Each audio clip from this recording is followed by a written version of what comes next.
2023 December 29ஆம் தேதி வரை 3.56 லட்சம் கோடி ரூபாய் மதிப்புடைய 2000 ரூபாய் நோட்டுகள் வங்கிகள் மூலம் திரும்பப் பெறப்பட்டுள்ளன.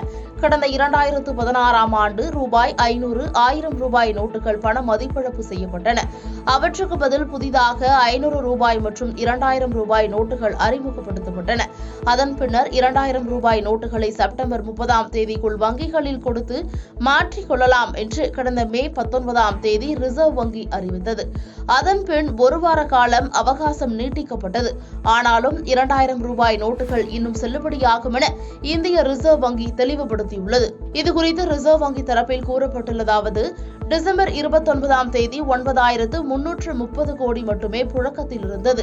அதாவது 97.38% நோட்டுகள் திரும்ப பெறப்பட்டுள்ளன. 2000 ரூபாய் நோட்டுகள் தொடர்ந்து சட்டப்படி செல்லுபடியாகும் என தெரிவித்துள்ளது.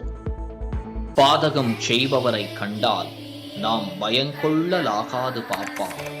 மோதி மிதித்து விடு பாப்பா, அவர் முகத்தில் உமிழ்ந்து விடு பாப்பா.